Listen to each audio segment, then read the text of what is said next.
বোঝাতে চায় যে তার আশেপাশে ভগবান সে বাস করছেন এবং তার আশেপাশে থাকেন।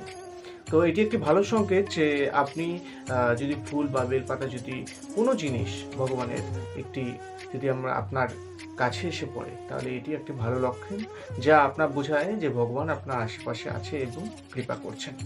তৃতীয় সংকেতটি হলো, ঘরে যখন দেখবেন আপনি শুয়ে রয়েছেন বা বসে রয়েছেন বা প্রার্থনা করছেন বা কীর্তন করছেন বা আপনি ভগবানের সামনে রয়েছেন, তখন একটা আলাদা এক সুন্দর গন্ধ, এক অনুভূতি এসে দাঁড়ায়।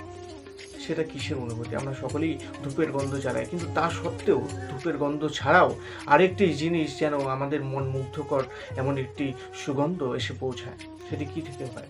সেটি হয় দেবতারা আসে, নয় ভগবান শ্রীকৃষ্ণ।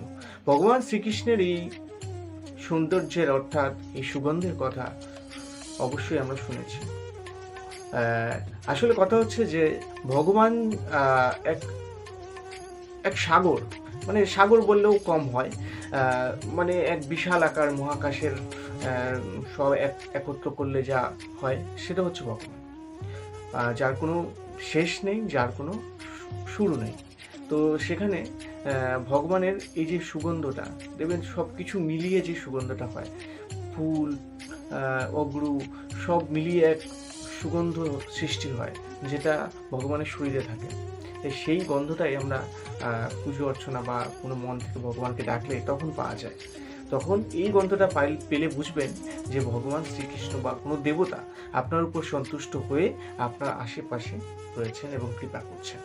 বন্ধুরা, এই ভিডিওটি অবশ্যই একটি ভালো ভিডিও, যেটা আপনারা থেকে বুঝতে পারবেন এবং ভগবানের উপর বিশ্বাস রাখতে পারবেন, এবং ভগবানকে ডাকলে আপনি এই সংকেতগুলো যদি পান, তাহলে বুঝতে পারবেন যে অবশ্যই আপনি ভালো একটি সংকেতের উপকারী হলেন এবং ভগবান আপনার আশেপাশে আছেন। তো কারা কারা এই সংকেতগুলো পেয়েছেন তারা অবশ্যই কমেন্টে জয় শ্রীকৃষ্ণ বলে সংকেত জানাবেন। জয় শ্রীকৃষ্ণ, জয় রাধেশ্যাম। আর সেই ভিডিও পর্যন্তই। সাবস্ক্রাইব করে রাখবেন ভিডিওটি দেখার জন্য।